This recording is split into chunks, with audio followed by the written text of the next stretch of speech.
Gators Breakdown episode 64 is ready to go. I'm your host, David Waters. You can find me on Twitter at GatorDave_SCC.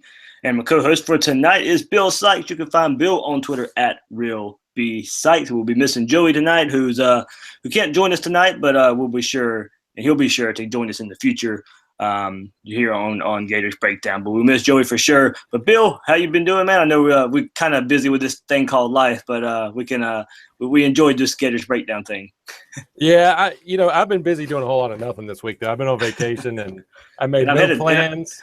And I'm headed towards vacation, so I didn't go anywhere, just hung out. And but then tonight I tried to start back up on my running to work off all this barbecue, and I think I need an IV. So if I go silent during the show, you'll know that was it. Barbecue? Did you all the barbecue you cooked yourself? No, that was the thing. I even kind of went on strike from that this week, but I think I cooked it once. But other than that, we just kind of went out to eat something. So I hear you. That's what you do. Sometimes those stay-at-home vacations are the best. Yeah, I haven't had one in a while either, man. This was well deserved, and we really enjoyed it. I had a good week. All right, before we dive into this episode, you can find all your Gators Breakdown episodes, the past episodes of Gators Breakdown on SoundCloud, iTunes, and YouTube. Just search on those sites or get the links by following us on Twitter at Gators Breakdown and on Facebook. Just search Gators Breakdown there. Also, please share the show if you like it. Leave a review and rate on iTunes. Subscribe there. Share the word of Gators Breakdown. So, Bill, I know we had a word to our listeners, out there. We want to say thank you first and foremost. You have made Gators Breakdown popular out there in Gator Nation, and believe me, we have taken notice. We're on national and local radio shows. We've had articles published on high-profile websites, and have had great guests on this show, all because you have made it known how much you enjoy Gators Breakdown, and other people out there have also taken notice. From longtime listeners who've been there since our very small beginnings with just Joey and I, when we were excited to get 100 listens a show, to all the recently joined Gators Breakdown listeners that now make up a couple of thousand. We love bringing you this podcast. As a big thank you to our listeners, we decided to take some questions from you for this episode, and we will try and get to answer as many as we can. You threw a lot at us, and we're going to try and get down there to all those questions. But we like to go in depth here on Gators Breakdown, so we'll see how many we can get to, Bill. Yeah, we're going to do our best. But like you said, we just had such a good time interacting with you guys lately on Twitter, and there's been such a great support for us. We wanted to kind of make this directly about you guys and get you guys involved and make more voices heard from out there. And like you said, we're going to try our best to get through these. And if we don't, we'll address them on Twitter or whatever. But thank you for everybody who has submitted them. That is right. So, yeah, Bill, we had a lot to discuss, and I think we know, there were some really, really good questions out there. So we would, like I said, we would definitely try our hardest. But the first one would be from D. Woolbright that came from Twitter. Do you guys have a statistical benchmark for the season to determine sufficient offensive improvement? Bill, we kind of hit that last week when we kind of got a similar question. We didn't get to go too in depth since we were asked on the show, but now we've had some time to dive into that a bit. And last week I stated that, of course, we know the best benchmark so far under Jim McElwain and Doug Nussmeier. And that was the first 6 games of the 2015 season when Will Grier was at QB, under center at UF. I went back and looked at the rankings of where Florida offense was ranked at that time. These stats come after the Missouri game, Will Grier's last game. And total offense is probably not as high as you think it is. After the Missouri game, the Florida offense was 84th in the nation in total offense. But that team was 6-0 with a 84th ranked offense in the nation. So as we know, hats off to that defense. Well, let's dive deeper. The rushing offense, 100th in the nation. 3.75 yards per carry, 139 yards per game. Now, here's where we want to see the improvement again, and what we know will make this offense better. The passing offense was ranked 47th in the nation. 126 completions out of 190 attempts, only 3 interceptions. 1,476 passing yards, 7.7 yards per attempt, and 11.7 yards per completion. 12 touchdowns and average 246 yards per game. I'll take that right now and be happy for the 2017 season as far as passing statistics go. The Alabama passing offense at that same point in the season was ranked 45th, just 2 spots ahead of Florida. The Gators just didn't have the run game success of Alabama. Remember, Florida was very thin offensive line. With those same passing numbers, UF was 27th in the nation in passing efficiency. The Gators ranked 8th in turnover margin with 13 turnovers gained and only 5 lost. Now, all this was with an offense that ranked 80th in red zone offense and 71st in third down conversion. So as good as we remember that 6-0 and as good as it looked under Will Grier, there were still some deficiencies that we saw on offense. So in using those numbers as a benchmark, I would have to say some things need to improve even more to make up for some kind of fall off on defense we'll probably see in 2017. The run game we know must improve and actually has the numbers to finally do so, especially when you compare the offense was already the best it's been under Mac back then. Right now, the offensive line is deeper. There's a deeper stable of running backs. If you want to see this offense really take off, the run game needs to carry the offense and be a top 50 attack. I don't think the passing game needs to be top 50 as long as the run game is strong. Be efficient, limit the turnovers, much like those first 6 games of 2015. With an improved run game and the passing game will be just fine. You need to convert third downs and finally get better in the red zone. But I think it will be better because Eddie Pinheiro, but touchdowns must start being scored down there. So in using the first half of 2015 as a benchmark for this season, since that was the most successful we had seen it under Mac and us, that's how I see it. Some things still need to be better than that time frame and this offense. But, for it to be successful, the good numbers from 2015 need to stay about where they're at, but we still need to see improvement in that run game. So Dave, would you say that in your opinion, like kind of going on record, you think that the total rush yards or rush yard ranking is what needs to improve the most to make the biggest difference for Florida in 2017? I do, because of the quarterback and Franks. The run game will help him more than anything. Do we feel confident, say it's the Michigan game, if Florida can't run the ball and the game is on Frank's shoulder? I really think, the running game, and that's game 1. But I think as the season goes along as well, to help Franks, I really think the run game must improve, and it helps him. You can build your offense off of. Let's look at LSU. Even though LSU had struggled and kind of looked similar like Florida in the last couple of years, their offense has been able to be a little better because no matter what, no matter how many times the boxes were stacked, they could still find a way to run the ball, except against Alabama. But everything else, they were still able to win games most of the time because of the run game. So, while it has, and don't get me wrong, Florida had a better defense than LSU these last few years, but I really think, going back and look, their run game was enough to help them win. But I think if we look for the progression of Felipe Franks to be a pretty good quarterback, he can be even better if the run game improves. It's kind of interesting you say that, because in kind of looking at the trajectory of the different offensive statistics under Mac, the running game really has suffered greatly. It went from 41st under Muschamp, it's still hard to believe Muschamp was able to muster a 41st ranked rushing attack at Florida. But his final year in 2014, that's where they ranked. And it plummeted the next year to 112 in 2015, then 113th nationally in 2016 last year. While the passing game actually, it wasn't functional as we would like as fans, but it actually rose from 104th in 2014 in Muschamp's last year up to 87th in yardage-wise in 2015. And according to what I've got, it was 79th in 2016. So although bad, by Florida standards, it has shown marked improvement, and it does seem that if there was a deficiency between those two, it was certainly the running game. Right, and here's the thing: we know there's plenty of weapons to be there on offense. They finally, as I mentioned, depth on the offensive line. If we go back and look at those numbers where Florida's ranked 100th in rushing attack, remember they only had 6 offensive linemen for the spring game. very thin when the season started. Kelvin Taylor was your running back. Nothing great, nothing special. I think we all can agree on Jordan Scarlett's probably just a hair better. We just haven't been able to see it because the offensive line, it has not been able to gel yet. They finally have some numbers there, and finally, as Mac mentioned in his SEC teleconference today, he really thinks it's a strength of this team, but we have to see it.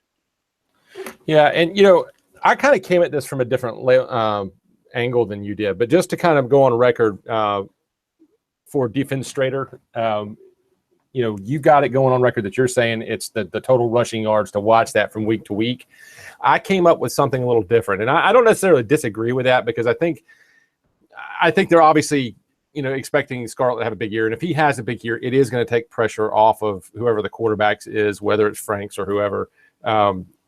But I kind of looked at this a little differently, and what I did is instead of you benchmarked it based on where we have been best under Jim McElwain, where Greer was out there doing his thing. I went and compared Florida to the 2016 playoff teams, which are Alabama, Clemson, Ohio State, and Washington. And what I did is I went through about 11 different statistical categories, and I averaged out those 4 playoff teams' performance in each one of those, and then looked for the area that was farthest behind the average of all playoff teams. Does that kind of make sense to you? But yeah, that's good. Yeah, okay. I feel like I speak Greek sometimes. I'm talking. No. And if that's the benchmark, where of course that's where we want Florida football to be, is in that Final Four. So, because, guys, listen, even though I've been critical at times of Jim McElwain, what we're talking about here really is getting over the hump and winning an extra couple of ball games, beating FSU and beat Alabama to get to that elite level, because that's what every fan wants at Florida. And even though we've been happy with the SEC East title, and we've loved beating Georgia, we all want to be on top. We all want to take part of that as fans and celebrate that. And so to do that, to get to that playoff, tier, we have to look at what they're doing to make a true benchmark. And so of those categories, there were 2 that stood out the most to me other than points. Now, points was the number 1. I didn't want to cop out, though, because that's just so self-evident, because the playoff teams showed remarkable consistency as far as that goes, and averaging 39.8 points per game. And it was like 38.8, 39.2, 39.4, and 41.8, whereas Florida averaged 23.9. And I also, since we are talking about beating FSU and they're a roadblock to the playoffs, I made a separate line item, and I did not average them in, but I put them out there so they could be used for point of comparison. Well, they averaged 35.1 points a game. They missed the playoffs, but they're the competition. So when we look at that, the primary teams that are where we want Florida to be are averaging, about 2 touchdowns more a game than Florida is right now. But that's just a little too easy to look at. And so I went beyond that. And the 2 that stood out, while still a little bit general, were total yards, that's total offense, and first downs per game. And while those are still a general category, I kind of stand in respectful disagreement, not in the sense, I do think you're right. And when you look at Florida and what they need out of their running game to help a young quarterback, I think you're right. But I don't think they necessarily have to in a general sense. They could theoretically come out, guns a-blazing, throwing the ball all over the field and still have what it takes statistically to make the playoffs. And the reason I say that is when you look at Clemson, they had the 7th ranked pass offense and the 71st ranked rush offense. Conversely, Ohio State had the 11th rush offense and the 81st ranked pass offense. So there's more than one way to get there, and you see variance between running and passing. And I don't think these are the days necessarily of where it's like, the fun and gun under Spurrier versus 95 Nebraska and their triple option. There's a lot of variances where from year to year you might see a different quarterback and a coach kind of swing in that direction. So I thought it was sound to go with total yards first, then first downs per game. There was a lot of consistency there. You saw the rankings of the 4 teams in total offense, 34th, 12th, 31st, and 32nd, averaging 27.3 in the nation, whereas Florida was 116th. That is a difference. The difference between the average and where Florida was at was 88 spots. actually 88.75. You run that at 89 spots nationally. That's what I suggest as fans look at this year. How is this offense doing? I want to see total yards. I don't care how they get there. I don't care if Franks throws for 300 and Scarlett and Perrine combined for 80, or if Franks throws for 80 and the other two combined for 300. But they've got to get more yards and get more first downs. And just for to throw that in there, the first down difference was about 6 per game off the average. Florida had about 18 per game, whereas the playoff teams averaged very close to each other, right at 23.5. Yeah, and I still think too. One more is, and I mentioned it in my red zone offense. I mean, it has been so bad in their 2 years under Jim McElwain. It was a point of emphasis last year, and it still didn't. There was no improvement from year 1 to year 2. Yeah, and Dave, listen, you're absolutely right about that. I mean, it was, I believe, 126th nationally, and it really couldn't have gotten any worse. And I think that's with a good field goal kicker. Yeah, it was. And the only reason – but most of his big ones were outside of the red zone. The only reason I didn't include that, and it actually did have a bigger variance. I have to stand corrected. It had a bigger variance off of the playoff average. But that was a little bit of an outlier because Washington was up around 7th. But you had Ohio State was 40th in the nation, and Clemson was 66th in the nation. And so when we look at a benchmark, I just see those teams, they weren't the greatest in the red zone. But my gosh, Florida was horrible. That is something that's got to get better. And really, let's be honest here. If they can't have a significant improvement there, then McElwain just needs to leave. Yeah, and you can't be the worst. And I think style of play plays into red zone offense. If you play a lot of close games like Florida has with their defense, the red zone has to be good. But when you're Clemson and you're Ohio State and you're blowing teams out, and you have a potent offense that can score from almost anywhere on the field, that's when the red zone offense doesn't necessarily really matter. Sure, you're right. And just to wrap it up for our fans, since we do have a lot of questions for D. Woolbright, Defenestrator 19. To answer your question, Dave wants you to watch the total rushing yards. I want you to watch total offense and first downs. But either way, kind of like as we're alluding to here, there's a lot you can go by because there's so much that needs to improve. So it's almost pick your poison. We should see better red zone. We should see better passing, better rush. It should be just better across the board. But for Dave, it's total rushing yards. For me, it's total offense. If I can parlay off this, one of our friends from the Gator Bait boards, TJ0403, asked a similar question, and he wants to know. He's like, "Hey, listen, he says I have a question for you. Is it fair to say, with the following reasoning, that the expectation for Franks is a top 50 passing offense?" And he talked about Greer kind of like you did, and went back to some of these rankings and McElwain. Well, I think yes, in a sense, it is fair because that's really only about average, in the nation. So yes, in that sense it is, but I don't think he necessarily has to have that for them to be much better offensively, depending on what the rushing game does. And if McElwain wants to turn this thing into Alabama, where the quarterback stands back and is a game manager, and you've got Heisman running backs in a mauling line, well, I'm fine with that. Because really, at the end of the day, it's about a plan to win. It's about functionality, and that's why you keep hearing that word. So yes, it is. But I would also caution you that when you go back over the last 16 years of Gator football, there haven't been all that many of those. I mean, even in the Zook years, you had 2003 was 36th, and you had 14th in 2004 under Leak. But then under Meyer, it kind of took a step back where you had 51st. You did have 28th with Leak in 2006, but then 38th and 61 and 41 with Tebow.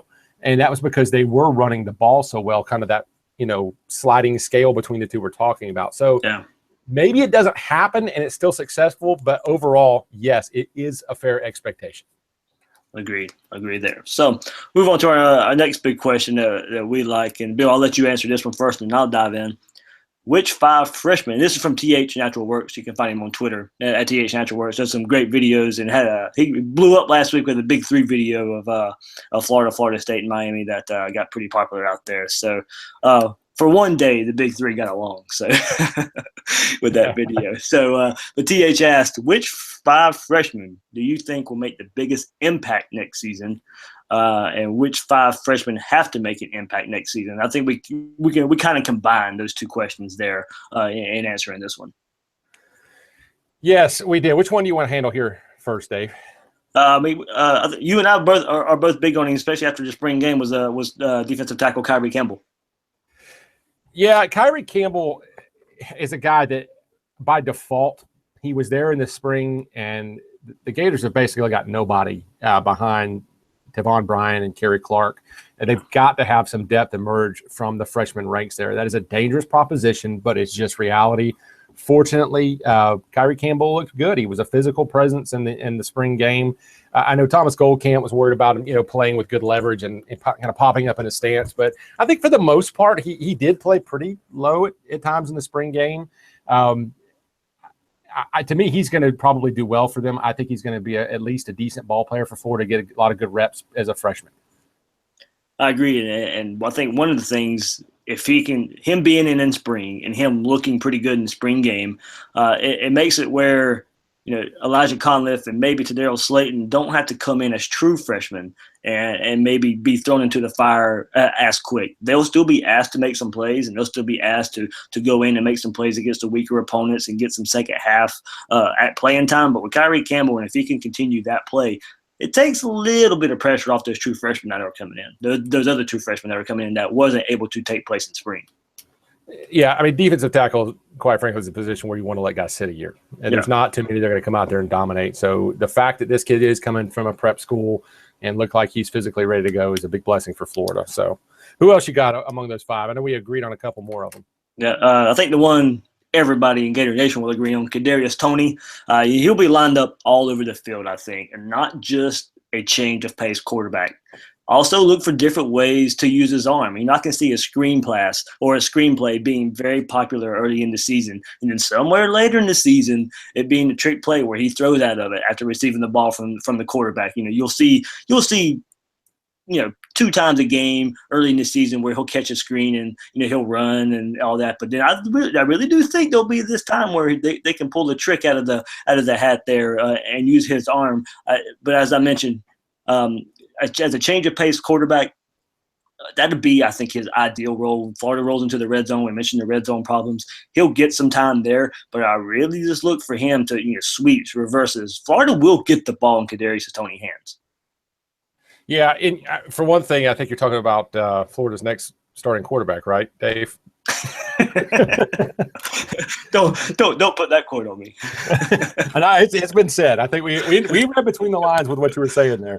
But I mean, yeah, Toney is going to probably return kicks. They're going to find ways to get the kid in space, and maybe he's not an every down player, but he's a kid that probably comes out and gets targeted 3 to 5 times a game at least, and they should have a package for him. And I think he's going to do well. I mean, he's a guy that I feel very confident saying he'll be in the top 5. And you know what? Maybe he doesn't even play the best ball, but he's going to be somebody you notice because when he does get his opportunities, he'll probably be holding the football and running with it. So you will notice the kid this year.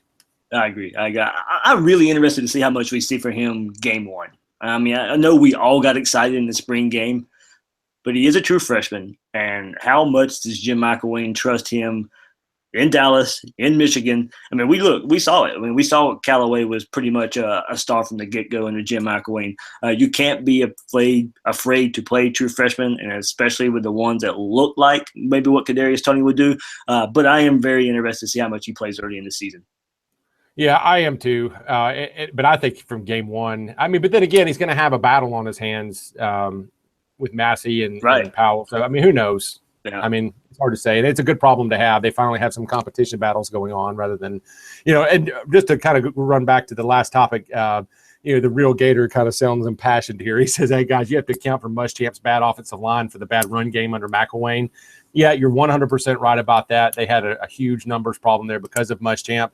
And, really, I'd say you had that to a certain extent at wide receiver, but now with Toney coming in, and I like the fact that he's having to come in and say, hey, wait a minute, I got some guys that are not just bodies in front of me, but we've got quality football players here in the slot receiver position, maybe at the X and the Y as well. This is a good problem to have, and it's the first time they've had it in a long time. Yep, I'll throw a slash here on the next ones. C.J. Henderson / Marco Wilson. I think these guys are cornerbacks that can come, as freshmen and vie for immediate playing time, then that's not a shot at Chauncey Gardner by any means. And this is only if the coaches would rather play Gardner at nickel and or safety, so he can possibly make more plays in the middle of the field as a defender. But sometimes the more athletic wide receiver is lined up in a slot, and Gardner can be used to cover that guy. So we know the DB freshman will come in and get some playing time just because of lack of numbers. But I'm thinking it's these guys that can come in and contribute at outside cornerback, especially Henderson or Wilson. So, and I'll answer another viewer question from You Should Know on Twitter, who wanted to know what the starting secondary will look like midseason. I say Dawson, Henderson or Wilson on the outside, Chauncey getting plenty of playing time inside, outside, still at safety, but Harris hardly coming off the field, and maybe Gardner or Washington splitting reps at safety. Hey, Dave, let me real quick, though, before we move on, I want to get those last two because I think we got off track there. We got two more of those freshmen to answer the question on the top five. I think that was our top three, right? We had Campbell, Tony, and then either one of Marco Wilson and Chris Henderson. Yeah. And those were, and like I said, there was a slash for mine there. Yeah, and I got the same way. I mean, I know you kind of were talking about Henderson before the show, and it's kind of, do you want to go with the raw athlete or do you want to go with Chad Wilson's, pedigree and coaching his sons, and I'm kind of going with Marco Wilson there to be the kid that emerges at one of the corners. And who do you have as the fourth one? I threw in CJ Henderson and Marco Wilson kind of together, but TJ Moore would have been one more that I'm throwing in there. Oh, so you're going the two corners of 3 and 4, and then the fifth one is TJ Moore? Yes. Okay. And why do you like him? For first, and this is our little plug for 24/7. Thomas Goldham had a really nice write-up on TJ Moore, so head over there if you want to read more of it. But in that article, Thomas says Moore has a great chance of coming in and moving into the tackle rotation. 6'5", 290 pounds, already has the size to come in and handle the physical nature of offensive line. But in a quote from Jim McElwain, and I really see him being able to fit wherever the line is the shortest. He has that ability to do both, and that's play inside or out. Now, Thomas says in his article, coming out of spring, certainly seems to be tackle, while Ivy and Jawan Taylor have the starting jobs locked down. Depth behind them is a little shaky. So Telford would likely be the third guy in rotation right now, and Frederick Johnson can also slide outside if he has to. But with a strong summer and fall camp, he thinks Moore could easily push past those guys, in particular Andrew Mike and Stone Forsyth as well. Yeah, I'm just going to be very honest here on two things. Number one, Telford is not physically ready.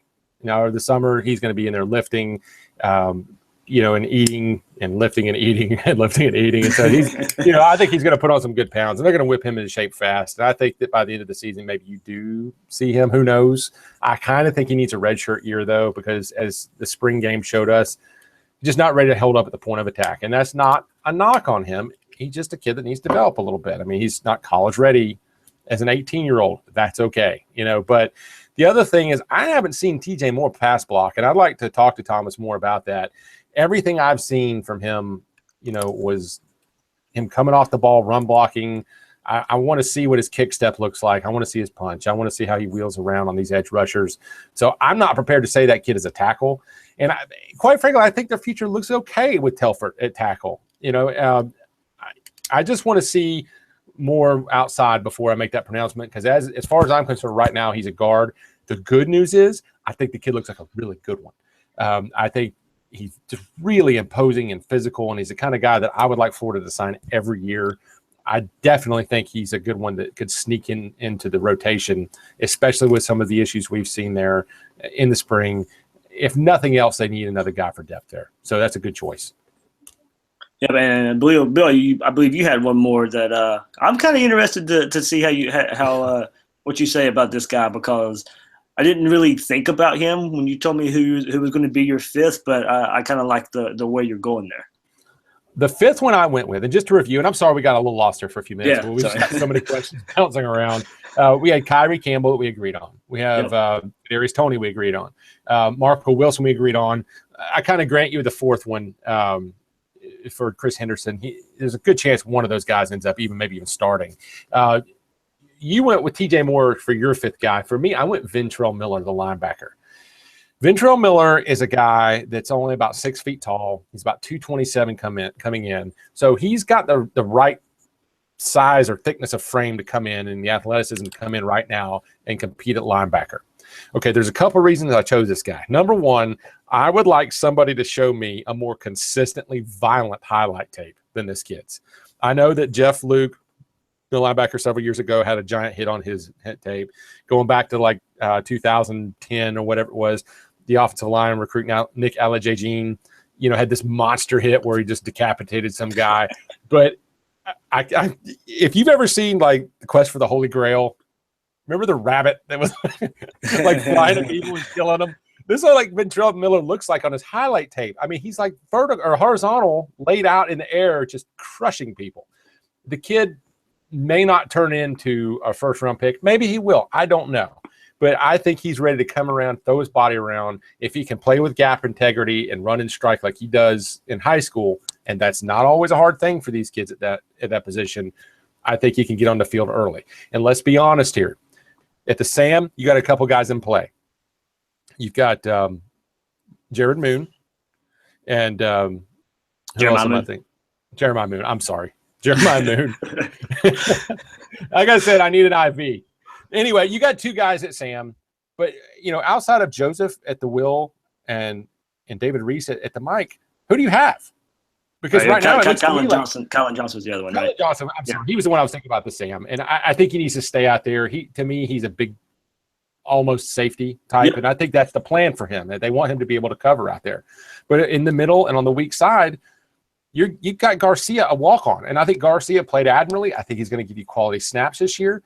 But you're going to need somebody to step up there. And if it's not Nick Smith, I think it's going to be Ventrell Miller. And quite frankly, as much as Nick Smith plays with his hand on the ground in high school, I think Ventrell Miller is the most natural-looking college-ready linebacker in this class, and I think he's going to be on the field this year. I like it. And there's not a lot of there's not hardly any upperclassmen linebackers. So, I think it would be nice. It would be kind of nice to see the rotation there and how that does work out for Randy Shannon and the linebacker core there. I'm eager to see these young guys. We got to see a lot of them in the second half of the season after injuries to Davis and Anzalone. See if they can take that next step. And Florida's had that long lineage of linebackers for a long time now, where they've been reliable and been a strength of that defense. These guys look the part so far. But, I still remember that Arkansas game. Yes, they were asked to do some where they had to come in late because I think that was the same. Anzalone and Davis both got hurt in that game. They had to come in. They kind of got worked. The first half of that LSU game, but did settle down. And then, of course, it's going to happen against FSU and Alabama, but we're able to rebound and play very good in that bowl game. So I'm eager to see that young offensive linebacker core take the next step. Yeah, me too, man. So here's the question, piggybacking on that. All right. We got a question, and it was from Ali Perry, 78. He says, which 3-star of the class has the best shot to become great from this class? And he also says, thanks for making us part of the show. And I think I can speak for you, Dave. Hey, it's absolutely no problem. And we just love having a giant discussion about Gator football. But yeah, he's been a listener for a while. So again, I think he just recently had a baby. So congrats on congrats, that buddy. Yeah, he's. And I'll go with Nick Smith. You just mentioned him.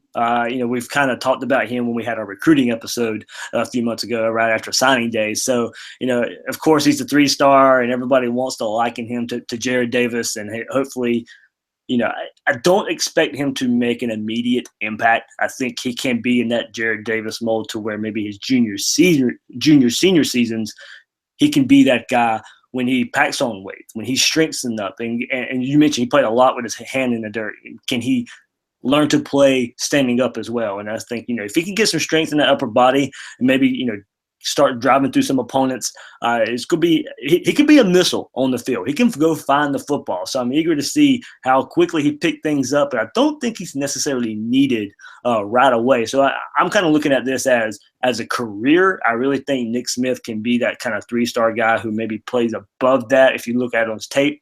But he's the one guy I'm looking at who can come in, take his time. You're not in a big hurry. As we mentioned, we mentioned the numbers at linebacker: Joseph, Johnson, Reese, Moon, Jackson, Ventrell Miller, you just mentioned too, James Houston. So there's plenty of numbers there, I think, for we don't have to force a guy into that linebacker rotation. He can take his time. Yeah, I think that's right, man. And I mean, like you said, he really just was not playing the same position in high school that he's going to in college, and that's going to take time. But he's one that you just got to be patient with. And I think you're right. The ability is there for him to come out and make his mark. He's athletic, and I could absolutely see that. But to me, the best way to become great as a fan perceives it is to house the football, to take it, to make a highlight tape, and to get everybody on their feet, rip it and roar. And while Nick Smith may do that, even if he's great, he's only going to have so many opportunities to do that from a linebacker position. The kid that I think is going to have those opportunities, and I think he's going to make the most highlight reels of the 3 stars in this class, is Kadarius Toney. And you talk about a quick twitch athlete, a guy that's just got amazing start-stop ability. He's my pick. I mean, I just don't think there's any better way to earn the favor of a short of being a star quarterback. I don't know if there's a better way to earn the favor of the fans and get their blood pumping than taking a kickoff return back for a touchdown. I mean, and just to kind of play on this, remember Brandon James was a 2-star. Maybe he's in St. Augustine. Yeah. Right, that's right. And the guy was not an all-SEC receiver. He was certainly not going to be able to play running back in the pros, but he could return kicks. And if nothing else, I believe Toney can do that. The thing is, I believe he can do more than that. I believe they can put him on the perimeter. They can put him in the slot. They can get him on these little crossing routes that McElwain likes to run. And I think when he catches one, he's going to break some. So to me, he's my pick for the guy that has the best chance to become a star out of the 3 stars. I like your style there. I do like that pick. Believe it or not, Bill, I mean, actually, you can't believe it. We had plenty of hot seat questions for Jim McElwain from a few listeners out there. T1 Diddy 0828, the down striker, and also a question from Matt Connolly last week off of YouTube. He wanted to know if Matt can continue to win if the defense takes a step back this coming up year. He had a great stat where he pointed out that under Mac, Florida is 1-8 when opponents score more than 14 points. The only win is against Tennessee. Signing off, Dave. The only win is versus Tennessee in 2015. We all remember that comeback. So I'm combining both thoughts here, hot seat talk, with what Connolly brought up there. Does Mac need a better offense this year to avoid hot seat talk for 2018? Yeah, and just to clarify, I want to reaffirm what you're saying here. You're crazy if you think, short of a disaster, that McElwain's job is in peril at the end of the season. I mean, I really haven't even given a lot of thought to what it would take for that to happen. You're right. I might need to put that on. I might need to put that on repeat 50 times before. Right. We're talking about after this season, going into 2018. Yes. For him to come in there on the hot seat, and like it or not, that is very possible. You've got a new AD looking to make his mark. I think the leash will be short, and I'm not saying that he's on a short leash now because McElwain's accomplished some great things at Florida so far. But to answer that question, I think very simply, if he does not measure up to that same level of success he has, at least match that by winning the East, and then he loses to FSU again for the 3rd time, the pressure will be on. Because even though that would cut it for next year and nobody's going to fire you, they're going to start to ask you, okay, when are you going to beat FSU? When are you going to show more progress? Because progress is great, but ultimately it's about more progress. Everything becomes stale. And I think in that 4th year, they would have to show something. More importantly, and also let me say this, if you have lost the East, that means you have also lost to either Tennessee and Georgia, most likely. More than likely, yeah. Or you could be like Tennessee last year, beat Florida and Georgia, and still find a way to lose it. Right. So while that might seem a little harsh, you got to think that your boss, if you're Joe McElwain, is going to sit down and say, okay, Jim, you've done a great job here. You fixed a lot of the problems. You won the East the first 2 years. But now in year 3, we took a little bit of a step back. And now suddenly, in 2 of your 3 years here, we've gone with a losing record against our 3 principal rivals. That's problematic. And I don't think that that's going to sit well beyond 2018. You can't keep losing to your rivals at the University of Florida. And if he goes that 4th year and does that, that's a problem. I'll tell you another scenario is if he wins the East, but has bad showings again against, let's say it's Alabama, and loses to Florida State again with another bad offense. Once again, we find ourselves back in that same question of where's the progress? And in 2018, the pressure will be on. Yeah, and you'll have those fans out there who still say you can't get rid of a coach who's winning the East. But, it is what if Strickland feels the team is right there on the cusp, but McElwain can't get it done? And it's the same story over and over again where you're losing to FSU, you're going to the SEC championship game, and it's not even a close game. I agree. And to answer the question, I say yes as well, because many have pointed to year 3 as the no-excuse season for the offense. You have said that. I have said that. I get people would defend that Franks is a young quarterback, but I'm sorry, that doesn't play with me anymore.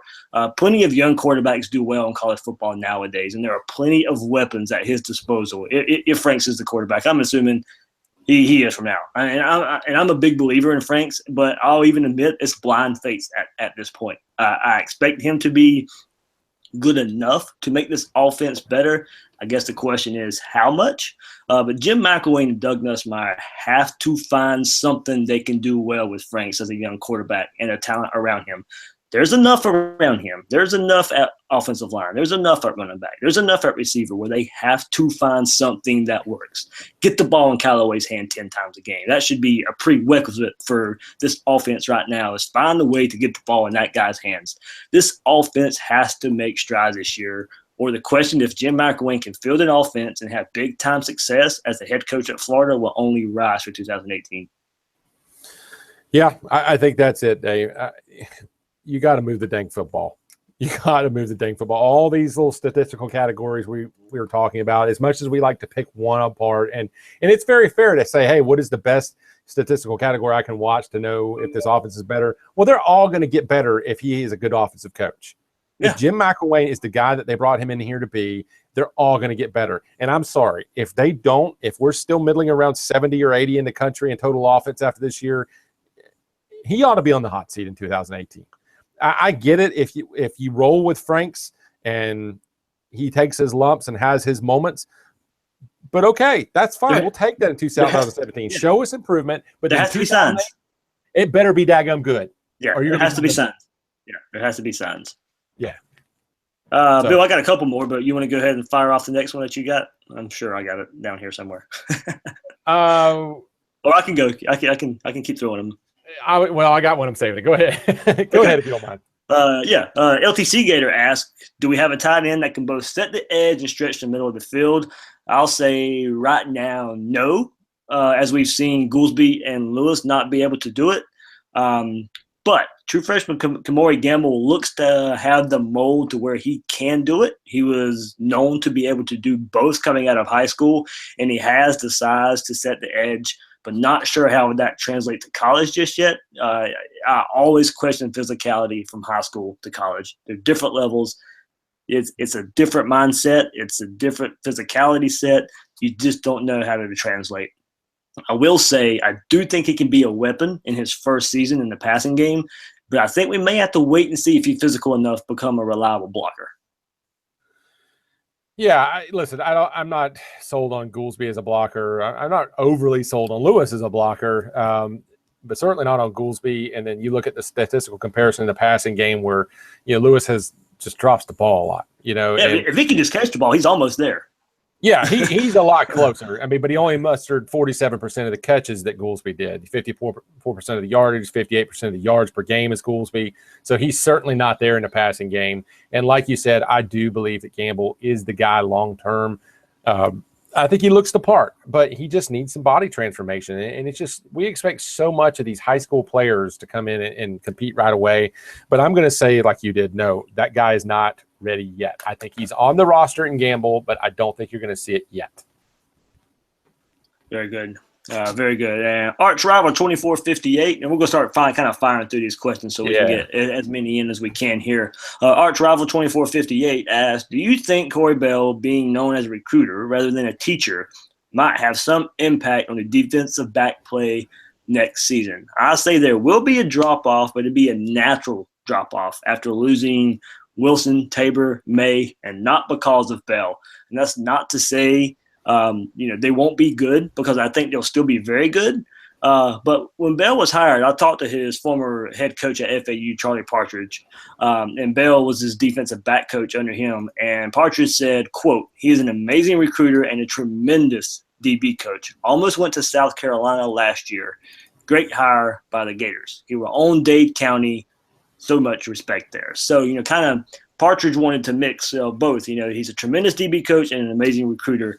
But like I said, there will be a fall off, but I don't necessarily think in year one we'll be able to know if that's Bell or just a natural fall off of losing the superstars of Wilson, Tabor, and May. Yeah, I mean, gosh, what do you expect of the guy? I mean, it's like, how nice is it if you're Torian Gray, who by all accounts is an excellent tactician, and there's a reason he left for where he did, But yeah, I mean, Bell might be the greatest coach ever, but you're going to take a very green DB core and be expected to do great things with them. You're probably going to have a bit of a step back there, and I don't think that should be taken as a judgment on his coaching staff. But at the same time, I suspect that a guy that comes up from his high school ranks and comes, and hasn't been at the same level, maybe he's not quite the tactician. At least that's not his reputation. Maybe that's unfair. But I also think that this is a game won by the Jimmies and the Joes, and I'll take it. If he goes out and gets premier DB recruits, I'm going to roll with that, because that's the teams that have those guys are the guys that are winning ball games. So I'll settle for him. Trust me. Gator Bulldog ATC asked if Randy Shannon leaves after this year to be a head coach, should UF promote within or get an outsider to replace him? I like Rumpf a lot, but not sure he's ready to be defensive coordinator. I kind of agree on that. It would be nice to see Chris Rumpf get the job just because of his loyalty so far at Florida. He's a good recruiter. He's not a great recruiter, but the name I think you'll see thrown out there a lot. So I always want to kind of speed this up. I'll throw one name out there, but his resume is much better in recruiting, not so much as coaching, more than Rumpf anyway. But Tosh Lapoy, from Alabama, he's the outside linebackers coach there. He's been one of the best recruiters, if not the best recruiter on that staff of that highly touted and highly ranked recruiting staff that Alabama there. He's just been able to help lead that Alabama staff as far as recruiting goes. But he's relentless, persistent on the trail. But the thing I did when I did some research on him is they say he knows how to build relationships, and that's kind of been a knock on this Florida recruiting staff is the relationship building, and it seems to be getting better under Bell and Sider and Davis out there right now. So, if there's one name I'll throw out there to watch out, and maybe he wants a promotion and not stay, but we know Bama pays their assistants very, very well. So, Florida may have to match something there, but he's an outside linebackers coach. Can he come in and be defensive coordinator? That's the one name I'd look out for Florida if Randy Shannon does leave. Saban's going to pay him like $3.5 million a year just to be a linebackers coach. Yeah, outside linebackers coach. You're going to be our outside linebacker. No. You're going to be our weak side linebackers coach. And also get me some coffee. Here's $3.5 million. And drive me around. We need to make this quick, so I'm going to make this real simple for you guys. Okay, I'm going to give you 3 reasons why. First, yes, why they should promote Rumpf. Number one, he's already the co-defensive coordinator along with the defensive line coach, so it's a natural progression. Again, we're talking about Chris Rumpf, the defensive line coach, whether he'd be promoted if Shannon leaves. Number 2, continuity. If hiring from within work between Collins and Shannon, there's going to be a lot of people feel, and maybe Mac feels as though the same route would be beneficial in going from Shannon to Rumpf. And then third, he's done everything on the defense except be a defensive coordinator. He's been an assistant head coach. He's been an assistant defensive coordinator. He's been coached every position on the defense. Having said that, hell no. And I'm going to tell you why. No disrespect for Rumpf. I do not believe the University of Florida is a place where people should be given their first opportunity at a certain level. It's not a place for first-time head coaches, and it's not a place for first-time coordinators. I don't even think it's a place for first-time assistant coaches, although there's rare exceptions to that. So no offense to him. I just think that Florida should always be a place to go hire the best of the best coordinator available on the market. I want a hired gun. Do you have a name? No, just not Chris Okay. Rumpf. No, okay, yeah, okay, that's fine. That's fine. I'll think about going that route too. Listen, I don't know who that's going to be, but I want somebody Yeah, that's the top commodity. If it's Tosh Lupoy or whoever it may be. Yeah, but I mean, he would be. I have to go back and look at his resume. It would be his first defensive coordinator position as well, maybe. So yeah, depending on his NCAA heat, he might be on like government watch lists. I think he's got some shady recruiting stuff in his past, but whatever, man, I'm down with that. Don't you have anything else? I think that was all that I had. So let me go through a couple of these first of all. Yeah. Let's see. Our friend Karen Key Largo. Actually, I'm going to save that one. There's one more important here. Beat Michigan at UF Sports 24/7 says recruiting prediction time. That's right. That's right. Put me on the spot here, okay? He says quarterback, offensive line, DBs in the 2018 class. Do your research, Bill. So I'm being put on the hot seat. And I'm going to tell you, I hate it when I tune into Gator Podcast, and I do because I'm a fan like you guys. And they beat around the bush and they say, I don't do my classes. Well, I do because I know they're going to be wrong. You know they're going to be wrong. And that's why you listen, is because you want to hear people lay it on the line. DBs. I think they're going to circle back on Tyreek Johnson. He's a 5-star DB out of Jackson Trinity Christian. I think he becomes a headliner in the class. He needs to show a little better senior tape. He's a 5-star, though, and there's something there, and a lot of schools are offering. We'll see what happens with him. Amari Burney, I think, comes in, and I think he's recruited as a safety, but I think the kid may get a shot at linebacker eventually. And remember, before you move on from him, remember we had Blake Alderman on a couple weeks ago who said he thought Burney would be, will probably be one of the next commitments for the Gators. Yeah, as a matter of fact, we are already planning. Hopefully, we'll be celebrating that in early June and do some coverage of that on the show. Devod Wilson, current cornerback commit. C.J. Smith, current safety commit. Yep. And I believe that, let's see, I want to make sure I give you some information on this kid. Jordan Minor is another. It's a 4-star cornerback that I believe could end up. He's in, he's 6'1", 185. He's out of Tampa, Florida, Wiregrass Ranch High School. Crystal Ball on 24/7 Sports shows 86% prediction. He's got some good offers: Auburn, Maryland, North Carolina, Penn State. He's got Georgia and Tennessee involved. I think he probably ends up in the Gators class. Offensive line. Big William Barnes is a headliner. I believe ends up there. He's number 4 offensive tackle nationally. I believe they nab him hopefully sooner than later. Richard Garage, we've talked about him. I believe he's out of the Tampa area. Another big-time 4-star kid. Now, the third, I think they're going to need a road grader type. Now, you might have seen my Twitter that I've heard some good things about Curtis Dunlap being in the class, but he's a kid that's got to lose a little weight to get a spot, even though he's a very highly rated kid. And but I believe he could end up there. If he doesn't, I believe that Barton Clement could. And I believe he's out of Texas. And some of the folks on 24/7 feel that he could end up there, another 4-star. And then I think that you're going to see somebody in there that, maybe is not as higher ranked because, as I've said before, I don't think it's as easy as people think to just load up across the board in a 4 or 5 spot class with all highly rated kids. Just happens that way. So I think they may circle back around later on Ed Montelis out of Apopka. Who's like a 6'2", 285-pound 3-star guard. I think he'd make a perfect addition to the class in that kind of scenario. So that'd be my group.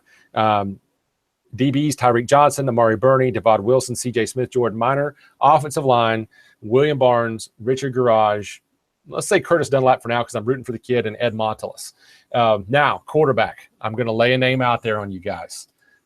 I'm going to go with Justin Fields, Kennesaw, Georgia, number 1 dual-threat quarterback in the nation. I have got a feeling they're going to land this kid. Just a hunch.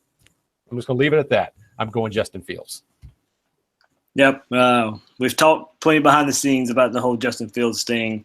I feel pretty good as well. The Gators can land him. It's just a thing out there. We have to see how it plays out. I've heard he wants to commit by June, July. There, his baseball season's kind of wrapping up now. He will from the last I heard in the rumor, I think it seems to be true. He will no longer be an early enrollee. So I don't know if that plays in Florida's favor or not. But yeah, we're going to see. I think you and I both have positive feelings about the situation at the moment. Yeah. We'll see, and then we'll see what happens on it. And on that note, our good friend Karen Key Largo, the nemesis of Joey Vizzi. She asks, well, I'm not a Gator, but do the Gator, and she used like this little mocking euphemism of us because she is a Knoll. Yep. And she says, do the Gator faithful think FSU is any threat at all on landing field?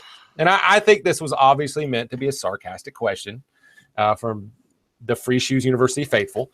And I'm just going to answer candidly. And I can only speak for myself, and I don't care what other people think. But of course, I feel as though FSU should be considered a threat at this point.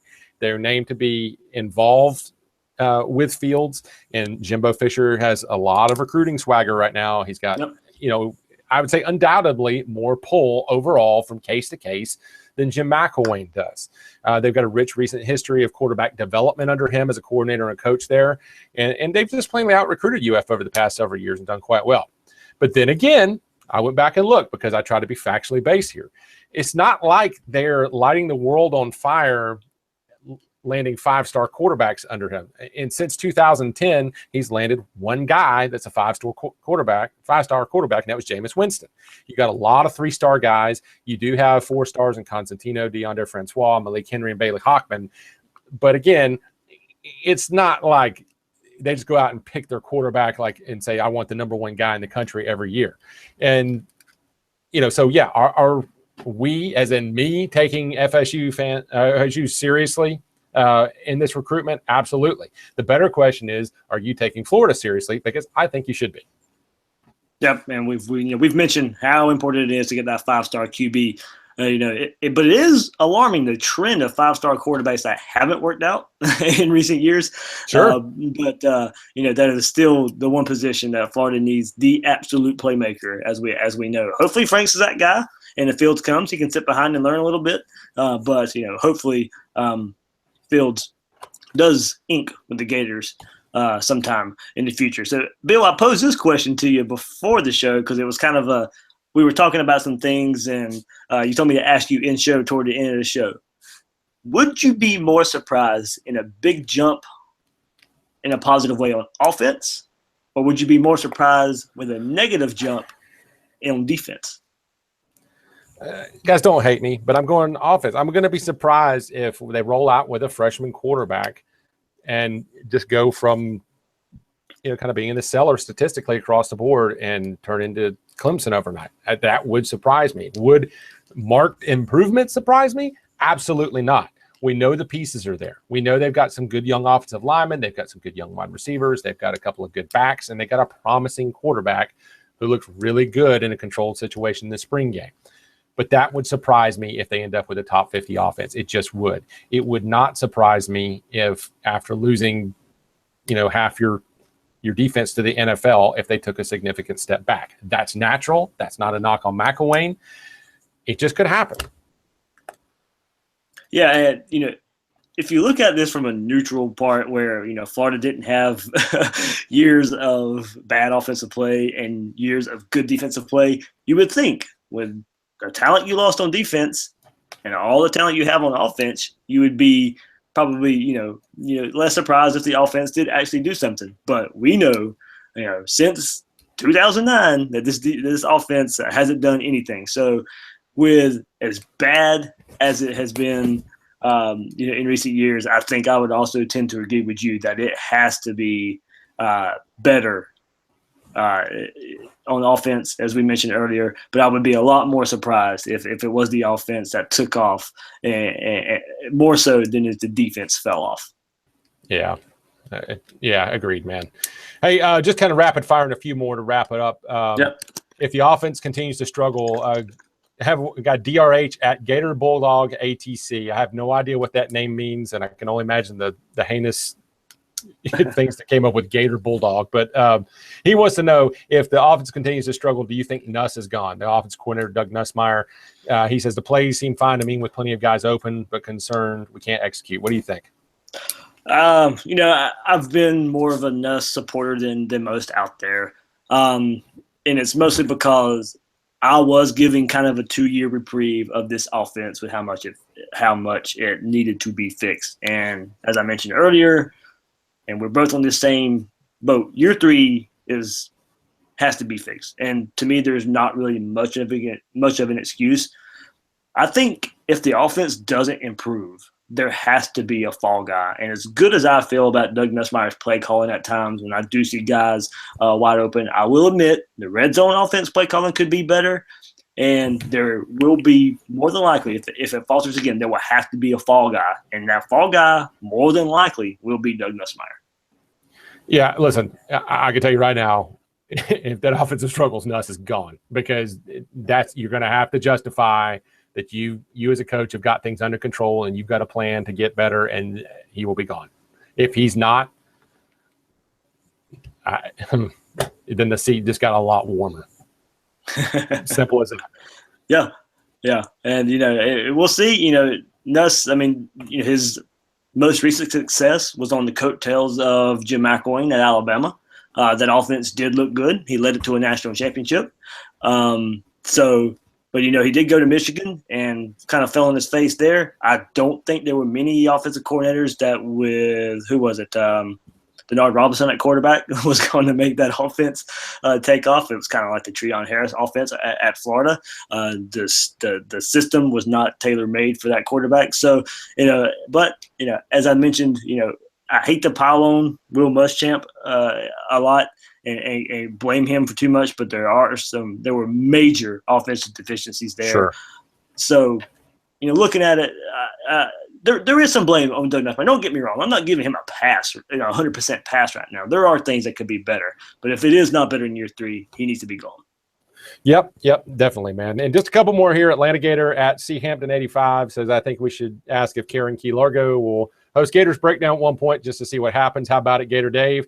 Guys, if you've ever seen scanners where the guy's head blows up, that'll be Joey, so that can't happen. Let's see. Also, our good friend Aaron Wells wants to know which wide receivers in the recruiting class we should be targeting here in 2018. Well, they've already got Jalen Williams as a slot. Corey Gamage. Copeland. That's right. Corey Gamage is tall wide receiver, even though he's a 3-star. He looks pretty good. Got some good size. I do like Gamage too, yeah. Yeah, and then like you said, Copeland, he's a 6-footer. So not the tallest alpha dog looking guy, but he's got a lot of just a very fluid runner. He's a playmaker, just a straight playmaker. I think he's a good match for Corey Gamage and Jalen Williams. And then Anthony Schwartz is a 4-star, maybe the fastest guy in the country, a lot of people say. So, if you add a Jalen Williams the slot, Gamage the outside tall guy, Copeland just a playmaker type, and Schwartz and raw speed, you've got a good diversified skill set there. You'd probably be 2 4-stars, 2 3-stars. It'd be a very good recruiting class. That'd be my answer on that. Agree there. And I got 2 more. Do you have a couple more? No, I'm good. Yeah, we can throw them out. It's kind of long, but we're good. Okay, y'all done lying at USHLD KW. That's you should know. He says, I think the secondary by week 6 will look like Wilson/Stewart, Duke at nickel, Harris and Washington. Who you got? Well, I don't know if we're running the nickel, and that's the $1 million question, and that's going to drastically impact this. If they're running 2 corners and 2 safeties on all but the 3rd and 20s, then you're going to see probably Duke and Chauncey, Nick Washington, and Marcel Harris, corner, safety, just like we saw so far. If it opens up where they do run more of a nickel base on those, more run down and distances, then you could start to see a guy like Duke slide in, Chauncey slide in. Chauncey Gardner slide in, and you could even see one of the freshmen start to step up in those roles on the outside or in the inside. So it just depends on the scheme. Yeah, I answered that question. I answered that question earlier when we were talking about C.J. Henderson and Marco Wilson. I worked it in there, so that was. I think you got one more. Yeah, I just don't think I'm gonna be able to get to all these, man. Yeah, there's too many out there. We'll get the guys. We will do this again. This would not be the only time we do this. So. Yeah, I did want to give a couple of shout-outs. Lucas, man, I didn't get to your question. He wants to know what a good year is going to look like in year 3. And you know what, man? Remind me. We'll mention that as your show when we cover that, how we're addressing your question. But I did want to give you a shout-out. He did. Really appreciate all the feedback. He did find us on YouTube and kind of asked similar question than what we answered at the beginning of the show with the statistical analysis. So he said he'll go back and listen to that. So yep. And at Dallas Henley, sorry I didn't get to your question. I also wanted to give a birthday shout out to Ty Brody. He reached out and said his birthday was on the 9th and asked if we would reach out. Also sent me some good statistical analysis, which I had a good time looking at. And also our friend Gator fan Seth over at Gator Bait, our favorite place to post and talk about football. That's gatorbait.net, the 24/7 network. He's a good one to look out for over there. He posts free mock classes that'll kind of keep an update on who the Gators are pursuing. So, guys, thank you all for listening, and thanks to all of you who continue to support the show. For sure, for sure. That's why we do this, and we will, like I said, we will do this again. We'll get more of your questions out there, and maybe we'll do 1 or 2 questions a show too. So it just keeps kind of piling up there. If you guys like this, and we can do it again, and even for our normal shows, maybe answer a question or 2 out there. So reminder: this is Gators Breakdown, or you've kind of listened to mine and Bill's thoughts on some questions you guys threw out there to us. Remember, you can find episodes on SoundCloud, iTunes, and YouTube. I am David Waters, your host. You can find me on Twitter at GatorDave_SEC. Bill on Twitter at RealBSykes. And Joey, who's not with us tonight, you can find Joey on Twitter at JoeyV_SEC Sports. Bill, I think we did pretty good here, my friend. Yeah, I think so. We got as many of the questions as we could, and it's good. Again, just like Max got too many slot receivers, we've got too many people that are just great supporters of ours. So we appreciate all those questions, and we will do what it takes to get you guys feedback on your questions. Feel free to hit us up anytime on Twitter, and follow me at RealBSykes. For sure, for sure. So for Bill, this is Dave, and thanks for listening to this episode of Gators Breakdown.